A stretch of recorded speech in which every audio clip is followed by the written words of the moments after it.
तो मुझे वही हमारा बेटा ला करके लौटा दे। भगवान बोले मस्त भैया चिंता न करें, अभी लाता हूं। समुद्र के पास गए, भगवान ने आदेश दिया है समुद्र देव, मेरे गुरु का बेटा अगर यहां रहता हो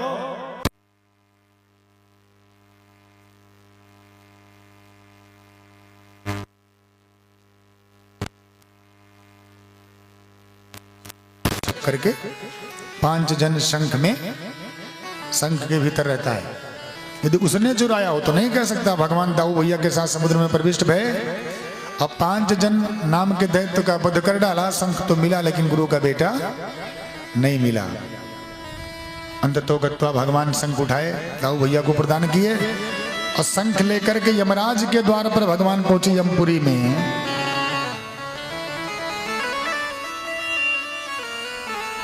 और इतनी जोर से भगवान ने शंख बजाया कि यमराज का सिंहासन हिल गया।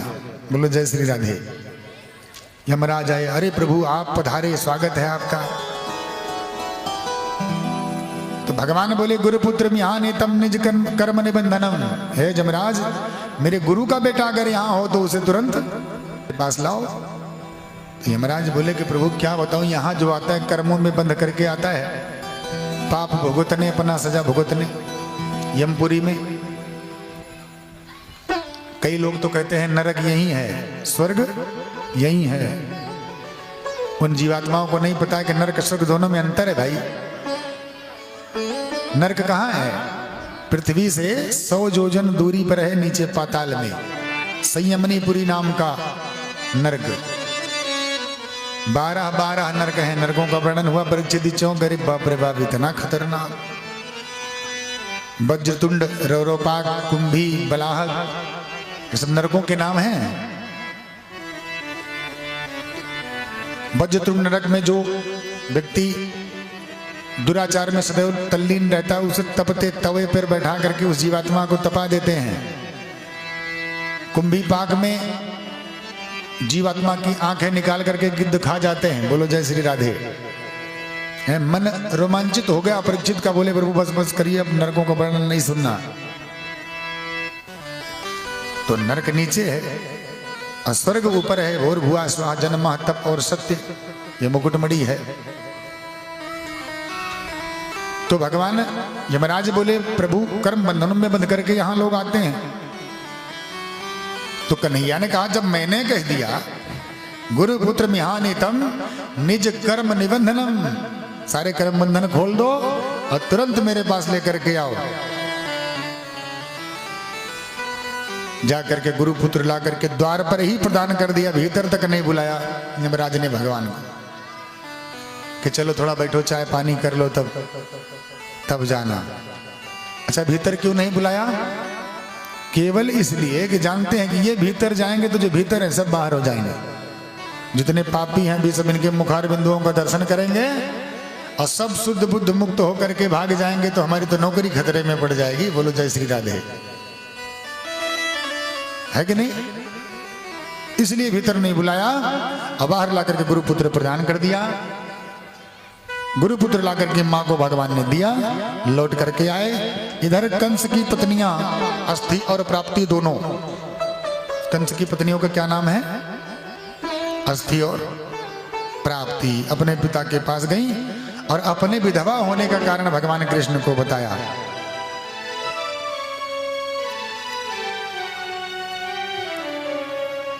इधर भगवान एक दिन की बात, खिन्न मना बैठे हुए हैं, मुंह लटका है। उद्धव जी भगवान के सखा हैं, दौड़ करके भगवान के पास पहुंचे और बोले प्रभु क्या बात है, आप बड़े चिंतित दिख रहे हो इस समय।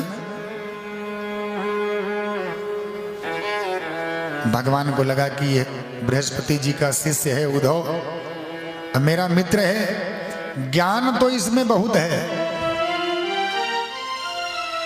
एक प्रेम और हो जाता तो मेरा साथी बनने के लायक ये हो जाता। प्रेम कैसे मिलेगा? प्रेम तो तब मिलेगा जब प्रेमियों के पास जाओगे।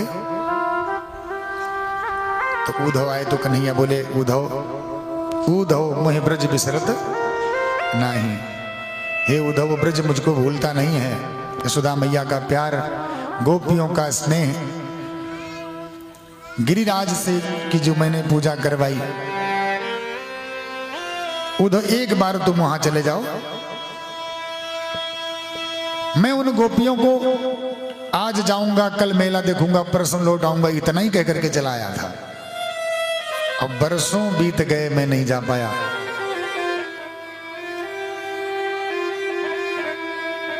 न जाने कैसे जीवित होंगी वो गोपियां। हे उद्धव, एक बार तुम हमारे ब्रज चले जाओ, उनसे मिलकर के उनको संदेश हमारा सुना दो। उद्धव बोले, कन्हैया एक काम क्यों नहीं करते, तुम ही क्यों नहीं चले जाते। कान्हा बोले, उद्धव हम नहीं जा सकते। क्यों?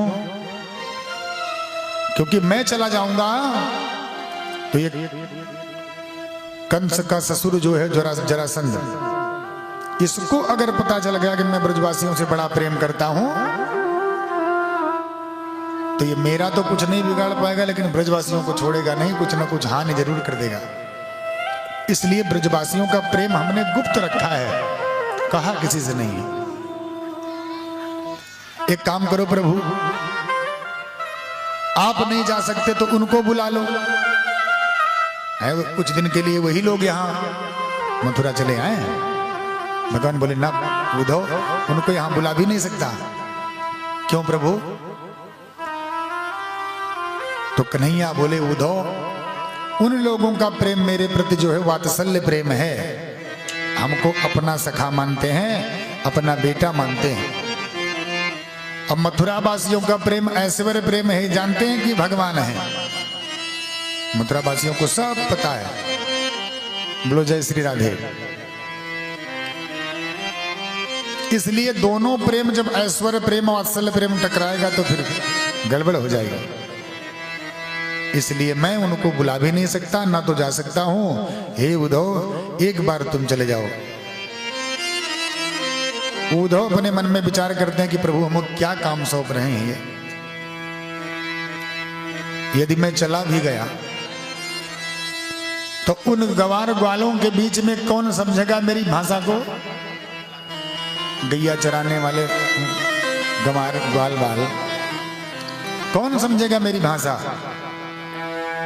जब मैं व्याकरण की चर्चा करूंगा, जहत अजहत लक्षणा व्यंजना की जब मैं व्याख्या करूंगा, तो गैया चराने वालों में कौन समझेगा मेरी भाषा को। लेकिन प्रभु का आदेश है, टाल भी नहीं सकता, जाना तो पड़ेगा।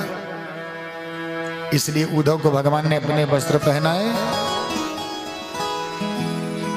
अपने वस्त्र पहनाए, निज मुकुट दिया, मोर मुकुट।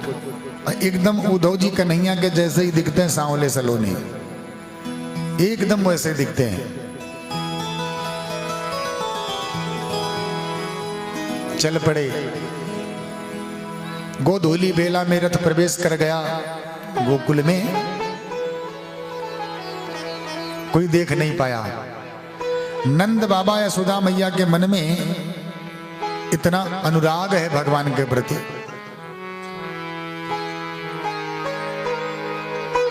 इतना अनुराग है कि उद्धव जब घर में प्रवेश करते हैं, द्वार पर खड़े नंद बाबा ने देखा तो दौड़ करके पहले अंक पास में भर लिया कि मेरा कन्हैया आ गया। बोलो जय जय श्री राधे, मेरा कन्हैया आ गया। कुछ देर बाद जब ध्यान करके देखा तो लगा कि मेरा कन्हैया नहीं है, ये तो कन्हैया के जैसा है।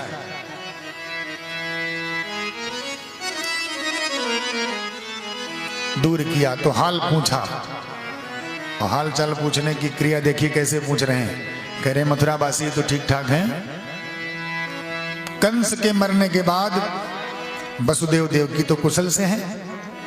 देखो भैया, भारत की संस्कृति का यह विधान है कि प्रदेश से अपने बेटे का कोई मित्र आ जाए तो डायरेक्ट अपने बेटे का हालचाल नहीं पूछ सकता। एक बात और कि उद्धव जानते, नंद जानते हैं कि पहली बार कृष्ण का नाम ले लूंगा तो कंठ अवरुद्ध हो जाएगा, फिर कुछ नहीं कह पाऊंगा। सबका हाल पूछ लिया, उसके बाद कन्हैया का हाल सबसे बाद में पूछा। कहो उधो एक बात बताओ कि वो कन्हैया क्या हम लोगों को भी याद करता है? अपयस्मरन्ति ना कृष्णा मातरम सुही सखी गोपानां चात्मनं गावो वृंदावनं गोवर्धनम अपयस्मरन्ति ना कृष्णा मातरम सुही सखी। हे उद्धव एक बात बताओ, क्या वो कन्हैया कभी इन गोपियों को भी याद करता है? अपनी माताओं को कभी यशोदा को याद करता है जिसने स्तनपान करवाया, दूध पिलाया उसे? जिन गोवर्धन गिरिराज का पूजन करवाया, क्या उन्हें भी कभी याद करता है? कहते कहते आंसू आ गए नंद बाबा को, कंठ अवरुद्ध हो गया।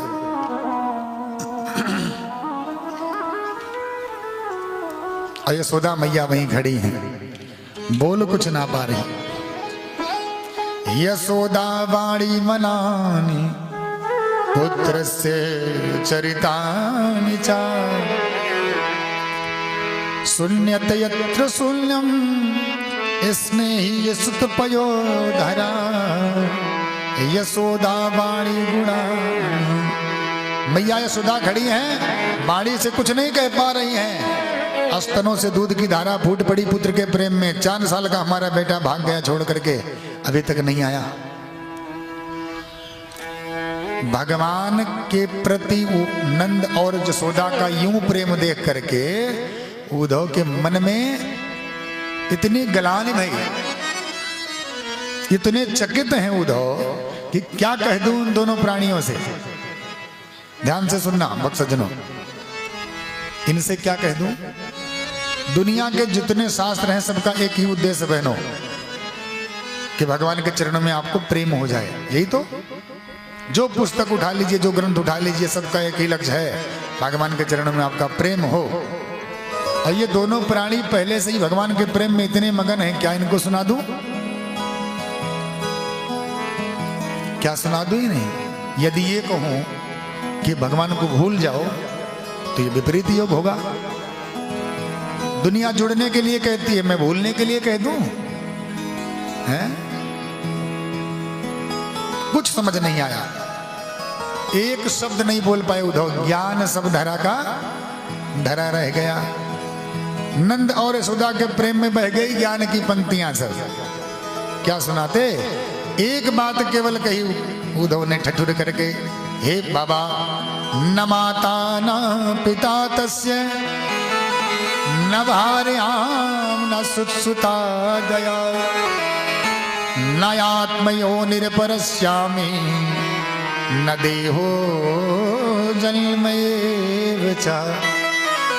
हे बाबा, जिसे तुम अपना बेटा बता रहे हो वो केवल तुम्हारा बेटा ही नहीं है। न माता न पिता तस्य, हे बाबा उसका कोई माता पिता नहीं है, कोई बेटा बेटी नहीं उसका।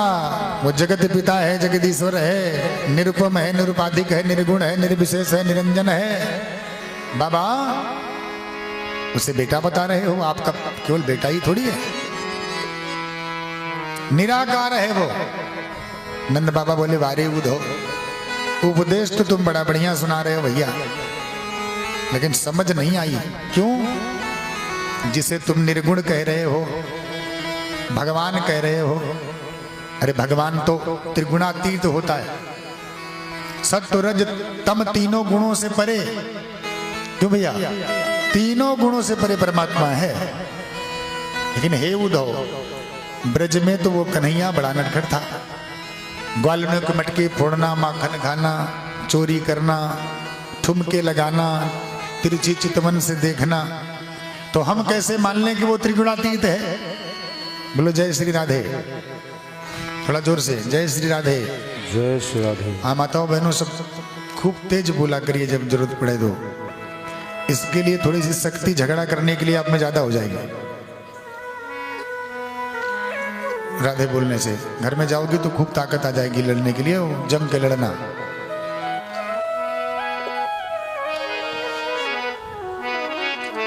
बाबा कहते हैं, उद्धव निर्गुण है। तुम कह रहे हो कि निराकार है। जिन हाथों ने उन्हें उंगली पकड़कर चलना सिखाया हो, वे हाथ कैसे मान लेंगे कि वो निराकार है? कैसे मानेंगे? जिन यशोदा मैया ने अपनी गोद में लेकर स्तनपान करवाया हो, कैसे मान लेगी कि वो भगवान है? भगवान तो परम शांत होता है। शांताकारं भुजगशयनं पद्मनाभं सुरेशम। शेष की सैया पर लेटकर भगवान परम शांत होता है, और वो परमात्मा कन्हैया तो परम चंचल था, नटखट था, नटवर था। कैसे मान लूं कि भगवान है?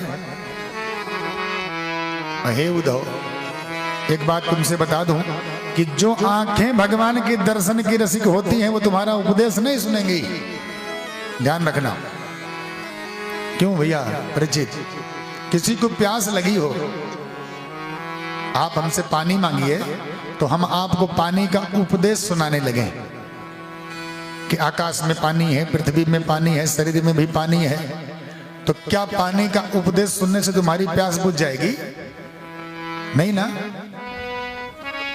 तो उद्धव, ये आंखें भगवान के रूप सुधा के रसिक हो गई हैं कि तुम्हारा उपदेश सुनना नहीं चाहती, चाहे जितना उपदेश दे लो।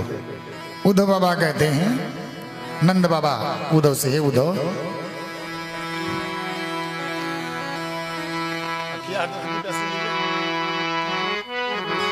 पहले से आप लोगों को पता है।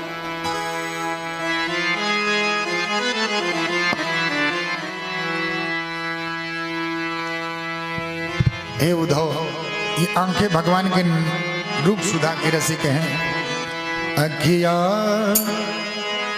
हरि दर्शन की प्यासी, अखिया हरि दर्शन की प्यासी, अखिया हरि दर्शन की प्यासी, अखिया हरि दर्शन की प्यासी, अखिया हरि दर्शन की प्यासी। देखो चाहत कमल नयन को, देखो चाहत कमल नयन को, निस दिन राति उदासी। अखिया हरि दर्शन की प्यासी, अखिया हरि दर्शन की प्यासी। केसर तिलक मोतिन की माला, केसर तिलक मोतिन की माला, वृंदावन के वासी, वृंदावन के वासी। नेह लगाई त्याग गयो तीन श्रम, नेह लगाई त्याग गयो तीन श्रम, डारी गयो गल फांसी। अखिया हरि दर्शन की प्यासी, अखिया हरि दर्शन की प्यासी, अखिया हरि दर्शन की प्यासी। अखिया हरि दर्शन की प्यासी। बोल वृंदावन बिहारी लाल की जय हो, नंद जसोदा की जय हो, जय जय श्री राधे। नंद बाबा कहते हैं, उद्धव, ये आंखें हरि रूप सुधा की रसिक हैं, ये कभी आपका उपदेश नहीं सुनेंगी। हाँ, एक बात जरूर है, वो याद नहीं करता, कोई बात नहीं कन्हैया हमको, लेकिन हम सगुन के उपासक हैं, निर्गुण ब्रह्म की सत्ता को हम नहीं सुनते। सगुन उपासक मोक्ष न ले ही, हमें सगुन की उपासना करनी है, हमें निर्गुण ब्रह्म की सत्ता में नहीं रहना। उद्धव कुछ नहीं कह पाए, भागे तुरंत वहां से। इधर सखियों को पता चला कि कोई रथ आया है, गोपियों को। कोई रथ आया है, कौन हो सकता है? एक सखी बोली वही अक्रूर आया होगा। दूसरी सखी कहती है बहना न जाने क्या तेरे मन में आ रही है। अब क्या अक्रूर क्या करने आएगा? ब्रज की दो ही आंखें थी, कृष्ण और बलराम, दोनों को निकाल करके वो ले गया। अब यहां क्या खाक आएगा? एक सखी बोली बहना मैंने सुना उसके भोजपति कंस को मेरे कन्हैया ने मार दिया, उसी का पिंड दान करवाने हमारे हाथों आया होगा। बोलो जय श्री राधे। जय श्री राधे। उसी का पिंड दान कराने आया होगा हमारे हाथों से। उद्धव यमुना तट पर आए, सखियां आपस में चर्चा कर रही हैं, बात कर रही हैं,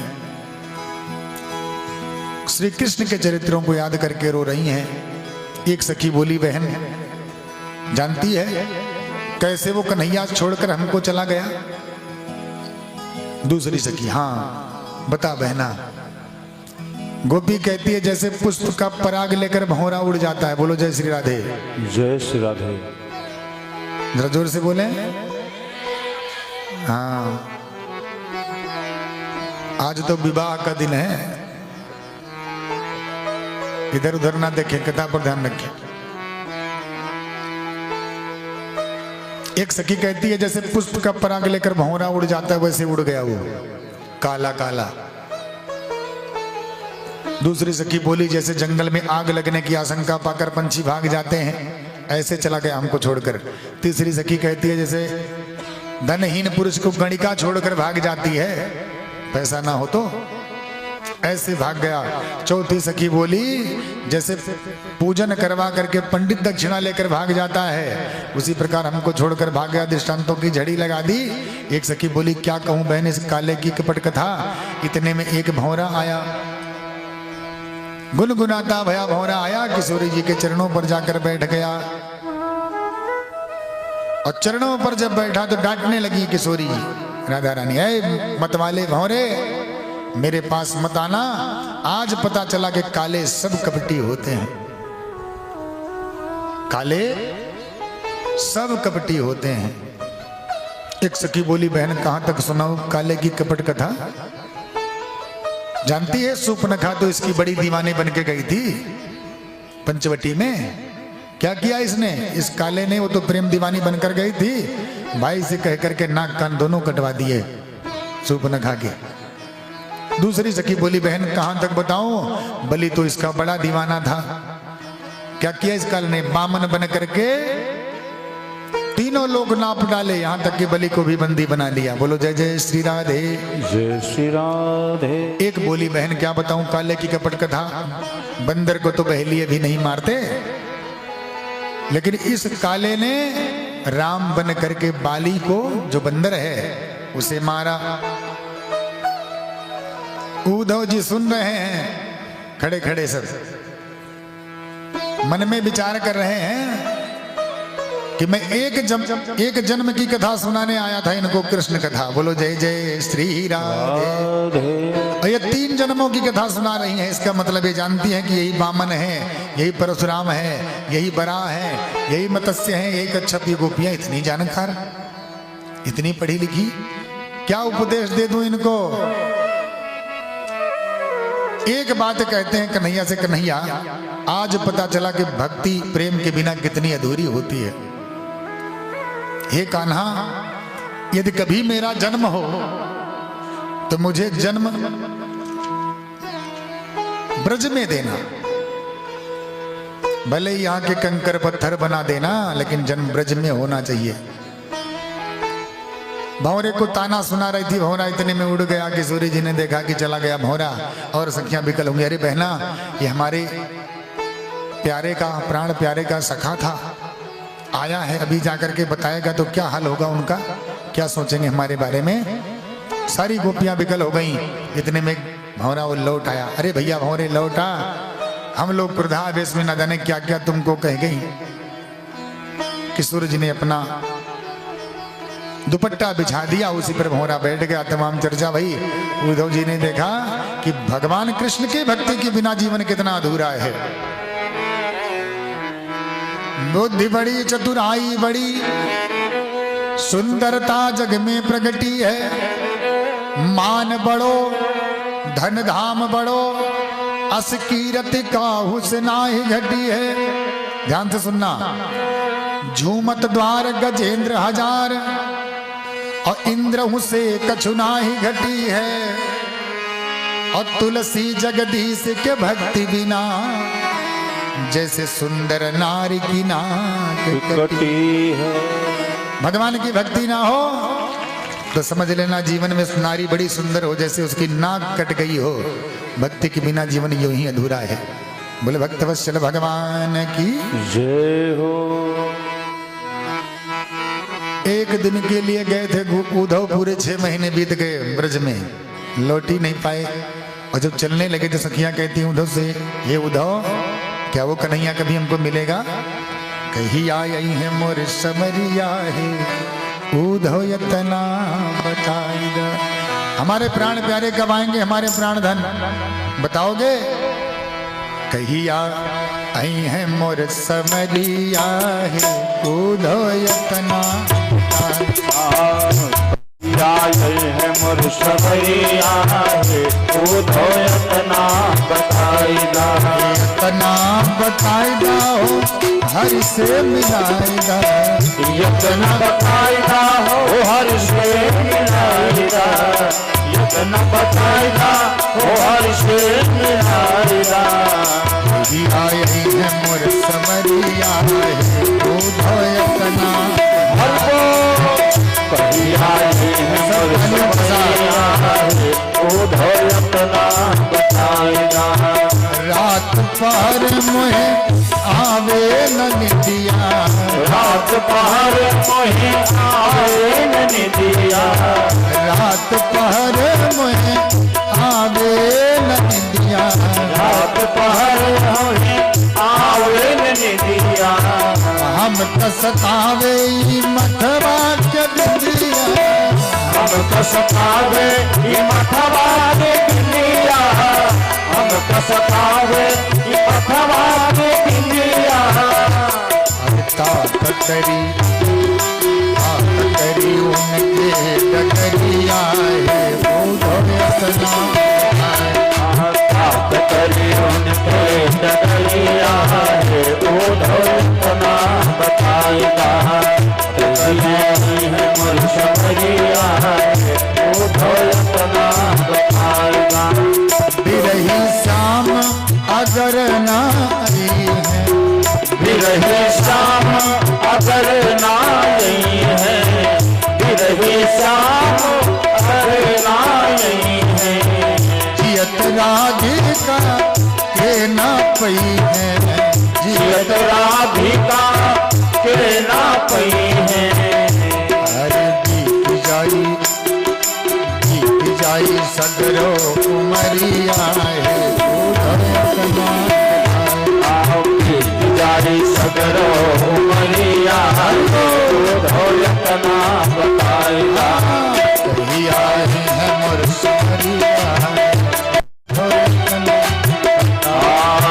कहीं आए हैं मोर समरिया है उद्धव यतना बताएगा। तोहर विरह में श्याम सैलानी। तोहर विरह में श्याम सैलानी। तोहर विरह में श्याम सैलानी। तोहर विरह में श्याम सैलानी। ब्रज की गुजरिया भई है दीवानी। ब्रज की गुजरिया भई है दीवानी। मिलना है श्याम समरिया है उद्धव यतना बताएगा। श्याम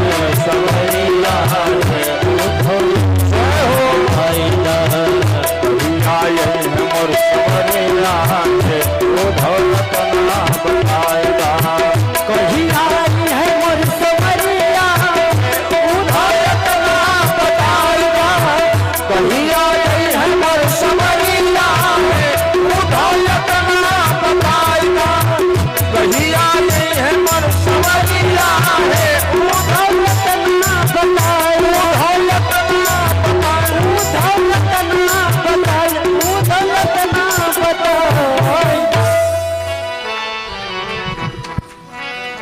बोल वृंदावन बिहारी लाल की जय हो। जय जय श्री राधे। उद्धव चलने लगे तो मैया से कहते हैं, राधा मैया से, देवी कौन सा ऐसा तप करके तुझे ये पद मिला है, हमें भी बताना।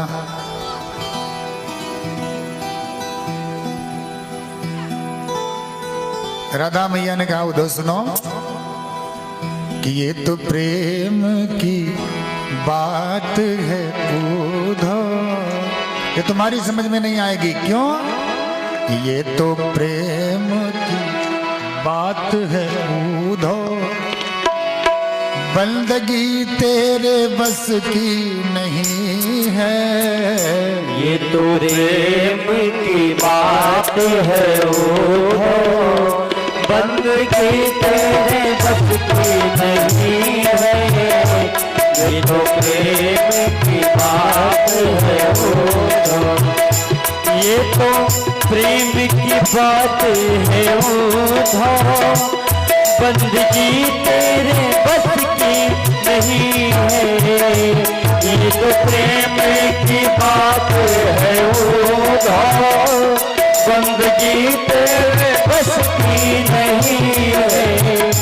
यहाँ सर्दी के होते होते, यहाँ सर्दी के होते होते, आस की इतनी सौसे नहीं है। ये तो प्रेम की बात है उद्धव, बंदगी तेरे बस की नहीं है। ये तो प्रेम की बात है उद्धव।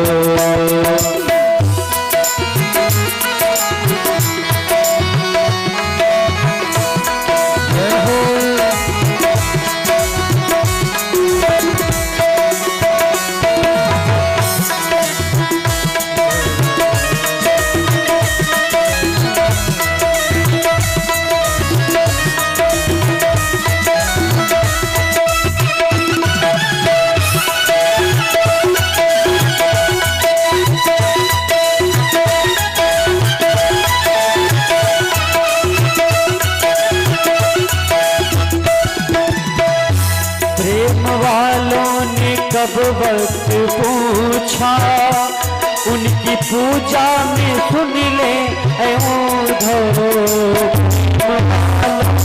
कब वक्त पूछा उनकी पूजा में सुन ले उद्धव। यहाँ दम में होती है पूजा, यहाँ दम में होती है पूजा, सर झुकाने की फुर्सत नहीं है। ये तो प्रेम की बात है उद्धव, बंदगी तेरे बस की नहीं है। ये तो प्रेम की बात है उद्धव।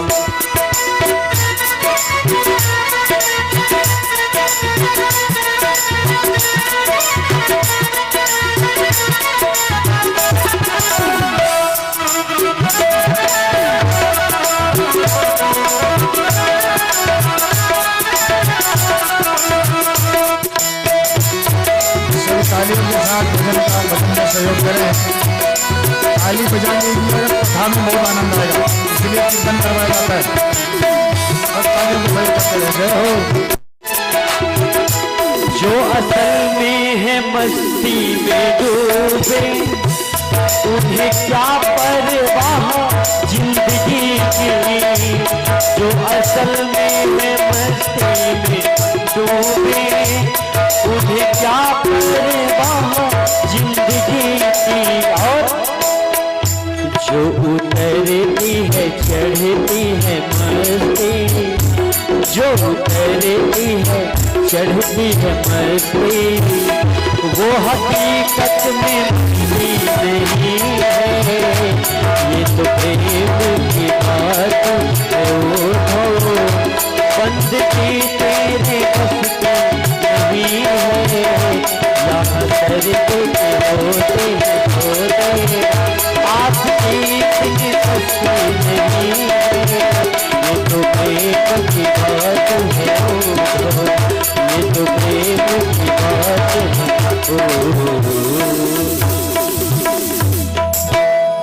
सांवरिया सरकार की जय हो। जय जय श्री राधे। राधे। आवाज कम में बेटा, थोड़ी आवाज दो इसमें। जय श्री राम, जय श्री सीताराम। हरि ओम। आप सभी ने सुना उद्धव ब्रज से वापस आए कन्हैया से के पास, तो पहले तो कन्हैया से बोले ही नहीं, जाओ जाओ कन्हैया मैं तुमसे बात नहीं करता। क्यों? आज पता चला कि तुम कितने कठोर हो। है इतना प्रेम करने वाली गोपियां तुमसे और तुम मैं छोड़ करके चले आए। भगवान मुस्कुराए, बोले उद्धव मित्र, तुम ब्रज क्या गए, तुम्हारी तो भाषा बदल गई भाई। हैं अभी तक ज्ञान की बात करते थे, अब तुम्हारी आंखों में आंसू है। अब तुम मेरे चेला बनने लायक हो गए हो। बोलो जय जय श्री राधे। जय श्री राम। इसी की तो कमी थी, ज्ञान तो तुम में था ही, एक प्रेम और हो गया तो मेरे असली वाले मित्र तुम बन गए हो। उद्धव तुम्हें असलियत दिखाता हूं, ये जो तुम देख करके हो ये मेरी माया है। तब दिखाया, राधा रानी साथ हैं, भगवान झूले पर बैठे हैं, छाए रही अजब बहार हो, झूले बांके बिहारी। सब पंखा कर रहे हैं, चरण सेवा कर रहे हैं, देवता गंधर्व नाग किन्नर सब भगवान की इस पावन लीला को, उद्धव ब्रज के मन को मैं प्रणाम करते हैं। अब हम आप भगवान के विवाह की तरफ बढ़ेंगे, विवाह की चर्चा। प्रथम अपने मरने का विधवा होने का कारण जब अस्थि प्राप्ति ने कृष्ण को बताया तो जरासंध ने 17 आक्रमण किए एक एक करके मथुरा पर, और 17 बार भगवान ने उसको परास्त किया। 18वां आक्रमण जब करने चला, इस बार उसने भेजा काले वन को। ध्यान से सुनना, बहुत प्यारा चरित्र है। काले वन को भेजा, भगवान निरायुध होकर भगे, एक गुफा में जाकर के छुप गए जहां मुचकुंद महाराज सोए हुए थे। अपना पीतांबर मुचकुंद महाराज को उड़ा दिया और अपने गुफा में छुप गए। तो काले बन को लगा कि ये कन्हैया है, लेटा हुआ है, पादप प्रहार कर दिया, चरण से मारा। मुचकुंद महाराज के नेत्र खुल गए और देखते ही देखते काले बन जल करके भस्म हो गया। कौन थे मुचकुंद महाराज? देवासुर संग्राम में बड़ी मदद देवताओं की थी, और थक गए थे तो देवताओं से पूछा कि क्या चाहिए महाराज तुमको? तो मुचकुंद महाराज बोले सोना चाहता हूं महाराज, नींद मिली नहीं है। तो देवता बोले जाओ जाओ आप तो सो जाओ महाराज, जो तुम्हें जगाएगा प्रथम बार वो जल करके भस्म हो जाएगा। तो मुचकुंद महाराज के द्वारा काले वन को भस्म करवाया, और साथ में जो सेना आई थी मुचकुंद महाराज के काले वन के साथ, उसको दाऊ जी ने हलमोसन लेकर के सबको समाप्त कर दिया। बोल दाऊ भैया की। व्यास जी कहते हैं कि वही मुचकुंद महाराज दोबारा कलयुग में नरसिंह भगत बनकर के प्रकट भये, जिनकी सेवा करने भगवान सांवले शाह बन करके आए थे। सांवलिया शाह सभी ने सुना होगा मायरे में इसको। सांवले शाह भगवान बन करके आए। 18वां आक्रमण किया तो भगवान दाऊ जी से बोले भैया दाऊ अब इससे लड़ने की इच्छा नहीं होती है। क्यों? ये बार बार हारता है फिर आता है, हर हार गया हार हठी हार न मानी, अब इससे नहीं लड़ूंगा, चलो भैया भाग चलते हैं।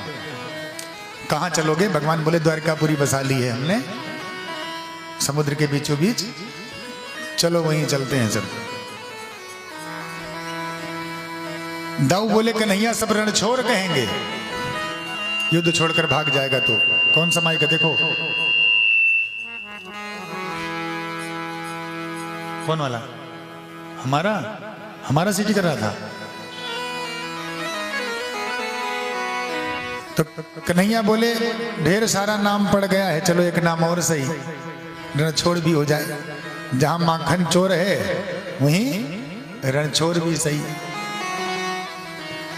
दौड़ाया परवशन पर्वत पर भगवान चढ़ गए, चारों तरफ से घेर लिया जरासंध ने, और पर्वत पर दोनों भैया चढ़ गए, पर्वत में आग लगा दी। तो जरासंध को लगा कि मर गया ये, तो विजय का बिगुल बजाता हुआ अपने मगध देश लौट आया जरासंध। और भगवान पाताल मार्ग से द्वारिकापुरी में जाकर के दाऊ भैया के साथ बस गए। बोल दाऊ भैया की जय बोल द्वारिकाधीश भगवान की जय हो। द्वारिका में बसे भगवान जाकर के। और प्रभु का प्रथम विवाह लक्ष्मी स्वरूपा माता भगवती रुक्मिणी मैया के साथ संपन्न हुआ था। सभी जानते हैं किनके साथ, जरा जोर से बोलिए। हाँ, रुक्मिणी मैया के साथ, जो लक्ष्मी का अवतार है। और राक्षस विधि से हुआ। सबसे बड़ी बात यह है, राक्षस विधि से हुआ है।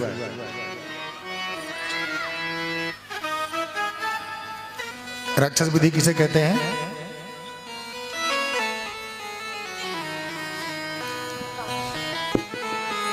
जानते हो? विवाह की विधि गंधर्व है, राक्षस विधि है,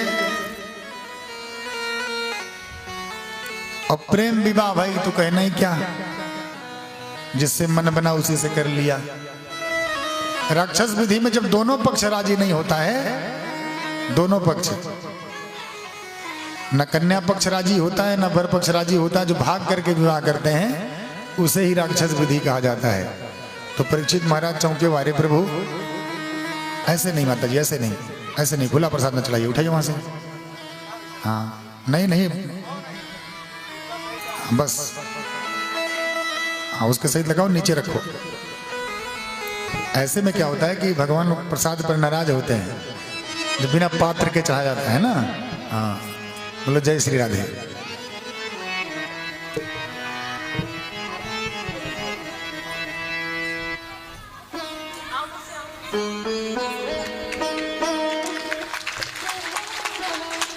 इन बच्चियों का क्या नाम है? आस्था बिटिया, माही और आदर्श भैया की तरफ से ये सब प्रेम भेंट दी जा रही है। एक बार जोरदार तालियां दीजिए। भगवान इन बच्चियों को लंबी उम्र भारी विद्या प्रदान करे, हमारा आशीर्वाद है भैया के परिवार को। और हमारी राधा रानी कृपा आपके परिवार पर बनी रहे, ऐसा हमारा आशीर्वाद है। सदैव आपके मार्ग पर कन्हैया जी अग्रसर हो। भगवान भीष्म को नाम रुक्मिणी रुचिरानना, राक्षसे विधानेन रूपै मां इति विश्रुता। प्रथम विवाह भगवान का राक्षस विधि से हुआ। रुक्मिणी मैया मन ही मन भगवान को अपना पति मानती है। ध्यान, किसी विवाह की चर्चा सुन लो सब। अभी तक जो कर दिया ब्याह तो कर दिया, कोई बात नहीं, लेकिन अब विवाह करिएगा। अब मैं प्रश्न करूंगा, आप लोग बताएं। विवाह में, विवाह को और क्या कहते हैं? हमारे परीक्षित बताएंगे विवाह को और क्या कहा जाता है। एक बार जोरदार ताली हो जाए सबकी। पाणी ग्रहण संस्कार कहते हैं विवाह को। पाणी ग्रहण संस्कार, बहुत ध्यान से सुनना, काम की चीज बता रहा हूँ। समय आज हमारे पास कम है, कथा बहुत है। यदि आप लोग ध्यान दीजिएगा तो जल्दी जल्दी कहने जाऊंगा सब। हमारे परीक्षित का कहना था थोड़ी छोड़िएगा नहीं,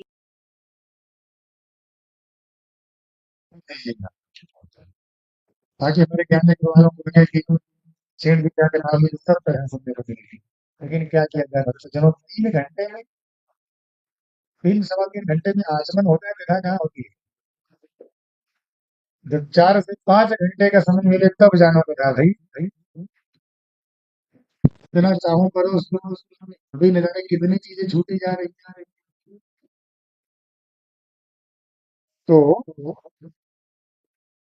पानी ग्रहण संस्कार कहते हैं। पानी ग्रहण का मतलब जैसे जल एक दूसरे को ग्रहण कर लेता है। गंगा जल जमुना जल मिला दीजिएगा, सरजू जी का जल एक में मिला दीजिए, फिर कहीं अलग करो तो अलग होगा।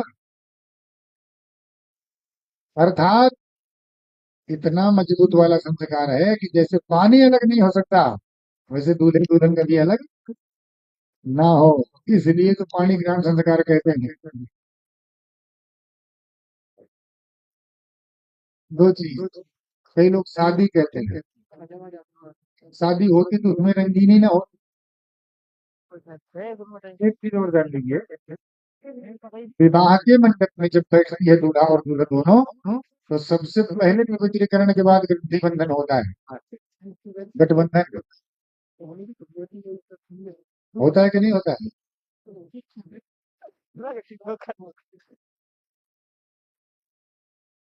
गांठ में क्या क्या रखा जाता है? गांठ में क्या क्या रखते हैं? हल्दी, दूर्वा, अक्षत, पुष्प और द्रव्य। पांच, पांचों का अलग अलग राज है। नौन ठकुराइन से पूछना चाहिए था कि काहे बांध रही हो गांठ ये, लेकिन के पूछे डीजे काने भक भक बोलत है। और सवेरे बिया होत बा, डेट काले कर आज होत बा, और दुल्हा दुल्हन दोनों जने वहीं आंख मूंदे अंघात है। बस केवल आज मेरे यार की शादी है, बस इतना याद है बस। हाँ, और कुछ नहीं याद। दूल्हे दुल्हन से पूछिएगा, संकल्प तक याद नहीं होता।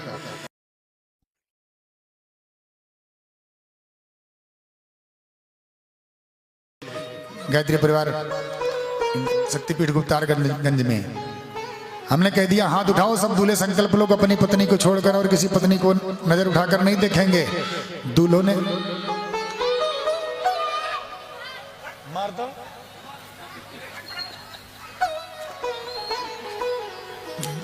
जल्लाद कहीं के राक्षस से पैदा हो गए। इनको भगवान ने भेजा कि जाना तुम पे बधान पैदा करना धूमकेतु। हाँ, बोलो जय श्री राधे। तो दूल्हों ने हाथ उठा लिया संकल्प में, और जब अच्छा मैं और मंत्र में फंस गया, ये कहना भूल गया कि हाथ नीचे करो। आधे घंटे तक हाथ उठाए रखे, नीचे नहीं किया दूल्हों ने। हमने कहा देखो इनका संकल्प इतना तगड़ा है कि दुल्हन को छोड़ेंगे थोड़ी कभी, इनको सब याद रह गए, भूलने वाले नहीं है। तो संकल्प दिलाया जाता है।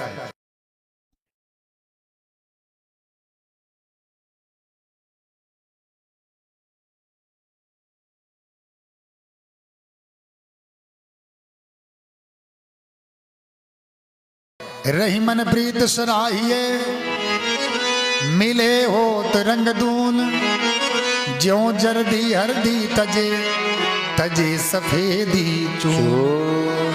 हल्दी चूने को मिलाइएगा तो अपना रंग खो देगी, हल्दी में गुण है। क्यों भैया? और दूल्हा दुल्हन जब मिले तो एक दूसरे को अपना अपना रंग हो देना चाहिए। दूल्हा काला हो तो दुल्हन काला कलूटा ना कहे, और दुल्हन काली हो तो दूल्हा ना काली कलूटी उसको कहे। दोनों मिले तो एक नया रंग बन जाए। जैसे राधा कृष्ण गोरे काले हैं, दोनों मिले तो एक नया रंग बना। कौन सा रंग?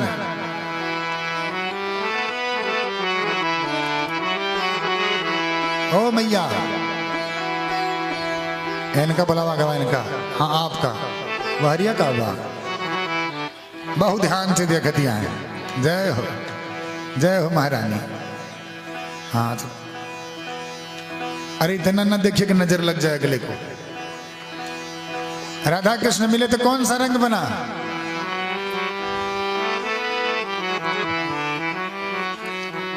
श्याम पिया मोरी रंग दे चुनरिया,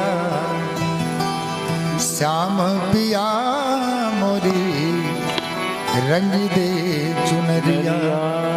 फिर कहती है राधा रानी, लाल ना रंगाऊं मैं तो हरी ना रंगाऊं। न तो लाल चाहिए और ना हरी चाहिए, फिर कौन सा रंग लोगी? लाल ना रंगाऊं मैं तो हरी ना रंगाऊं, श्याम रंग में अपने ही रंग में रंग दे चुनरिया, श्याम पिया मोरी रंग दे चुनरिया, श्याम पिया मोरी रंग दे चुनरिया, रंग दे चुनरिया, रंग दे चुनरिया। एक बार आप लोग कह दीजिए श्याम पिया मोरी,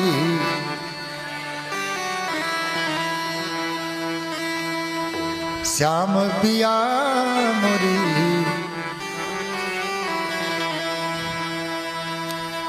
ठीक है, घबराओ नहीं, ऐसे धीरे धीरे गाओगे तो खूब रंग जाएगी। बोलो जय श्री राधे। जय श्री राधे। तो श्याम रंग बना, हल्दी चूने की प्रीत की सराहना होती है। दूसरी संविधा क्या है? दूर्बा। दुब कहती काट कर फेंक दिए जाओ, जैसे मैं काट कर फेंकी जाती हूँ यहाँ से वहां, तो पानी मिट्टी मिलती जुड़ जाती हूँ। दूल्हे दुल्हन कहीं भी रहे, जंगल में मंगल करते रहे, वन में रहे तो महक महक जाएं, फूल के जैसी सुगंध हो। हमारे सेठ जी के यहाँ तमाम जोड़े आए हैं दूल्हे दुल्हन के, हैं बहनोई हैं तो साड़ू है, तो मौसी के लड़के हैं पत्नी के साथ आए हैं भैया। ऐसा जोड़ा कोई मिल जाए फूल की तरह, जैसे फूल होता है गांठ में, कि जब जाने लगे तो ये कह दें कि वाह भगवान बहू और बेटा दे दो सबको, ऐसा दे, ऐसा काम करें। इस बात की गांठ मारो, ये बाहर मारी जा रही, तुम भीतर मार लो। द्रव्य रखा गया, द्रव्य माने होता है पैसा नहीं, द्रव्य माने सोना होता है। जो जरा सी धूप लगे तो पिघल जाए। पत्नी बीमार हो जाए तो पति देव ऐसा ना हो कि बाजार में, कौन सी बाजार है, रामगंज में, पत्नी मूड पकड़ के रो रही है, घर में दर्द हो रहा शरीर में, और पति देव बाजार में महुआ है, अंगूरी से पीना बहुत जरूरी, पीने वाले खूब पियो चाहे कुर्ता तक बिक जाए। तो ऐसे पति का क्या मतलब है? क्यों भैया सेठ जी? तो पति तो पत्नी की रक्षा करने वाला होना चाहिए। अब पति बीमार हो तो पत्नी पिघल जाए, ये भाव हो, इसलिए द्रव्य रखा गया है। अक्षत कहते हैं जिसका कभी नुकसान ना हो। ये पांचों संविधाओं के राज ये कहती है, हम बाहर गांठ मार रहे हैं तुम भीतर मार लो। और जैसे फेरे भय शुरू होते हैं तैसे दुल्हन के आगे, लड़की का भाई दूल्हे के आगे छतरिया पर लावा लेकर के आ जाता है। यहाँ भी लावा पर्षण होगा विवाह में, आता कि नहीं? लावा लेकर के। आज तक लावे का मतलब पता चला? मैं प्रश्न कर रहा हूं बहनों से, माताओं से, आप लोग बताइएगा, भैया लोग भी बताएंगे। मैके में बहन एक बिटिया जो है बाप छोड़ती है, उसके बदले में उसे ससुर मिल जाता है। मां छोड़ती है, बदले में सास मिलती है। बहन छोड़ती है, उसके बदले में ननद मिलती है।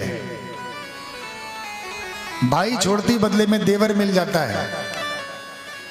क्या छोड़ती है जिसके बदले में पति मिलता है मायके में? मायके में क्या छोड़ करके आती है, आप लोग बताइएगा। अरे माता पिता के बदले में हो गया, भाई छोड़ा देवर मिला है, भाई के बदले देवर मिला है। क्या त्याग करती है तो पति मिलता है, किसके बदले में ये बताना आखिर में। यही कहते हैं सुना करो, ठीक से सुनोगे तब ना ध्यान रहेगा। तो ये 5 संविधाएं हैं। छतरिया पर लावा रख करके भाई एक बार दुल्हन आगे आती, फिर दूल्हा आगे आता है। भाई कहता है देख भैया ये भूजने वाली ने इसके तपती बालू में डाला है, तपाया है, जलाया है, ये जले हैं, तपे हैं, छिल गए हैं, कट गए हैं, दग गए, फट गए, लेकिन अलग। धान लवे को देखो पीछे से पकड़ के रखता है नहीं। तो इतना मजबूत दूल्हे दुल्हन का संबंध हो, कट जाएं, जल जाएं, छिल जाएं, लेकिन अलग ना हो, इस बात का संकल्प होता है वहां मंडप में। ऐसे तो पाणी ग्रहण संस्कार का विधान है। और जैसे घर पे पहुंचते हैं माता जी पहरुआ लेकर खड़ी हो जाती हैं। काहे के लिए खड़ी भाई? मुंह तोड़ने के लिए? बोलो जय श्री राधे। मुंह तोड़ने के लिए नहीं खड़ी। मैं पहरुआ यंत्र है गृहस्थी का।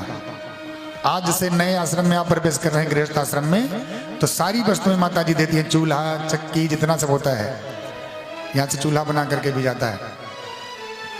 तो विवाह पद्धति पर आप जब गौर करेंगे तो सारी चीजें उसमें, जो मंडप में कुश लगा हुआ, कुश की मड़ैया बनी है, वो भी भगवान के रोम है कुश, इसलिए वो साक्षी बनाते हैं उनको। एक क्रिया और होती है, उसी में तोता तोती लटकाए रहते हैं, लकड़ी के, सुग्गा सुग्गी। क्यों लगाए जाते हैं? ध्यान दिया कभी आप लोगों ने? नहीं दिया? समझा रहा हूं चंद शब्दों में। जब राम सीता का विवाह होने को हुआ तो यही तोता तोती दोनों थे जो लकड़ी के यहां लगे, वहां असली वाले थे। तोता तोती से कह रहा है, धीरे धरा बाकी सजनी, अदिन गिन बितावा रजनी, धीर धरा बाकी सजनी, दिन गिन बितावा रजनी, अरे होई है सिया के अब विवाह संग मार रघुबर जी, होई है सिया के अब विवाह संग मार रघुबर जी के, होई है सिया के अब विवाह संग मार रघुबर जी के।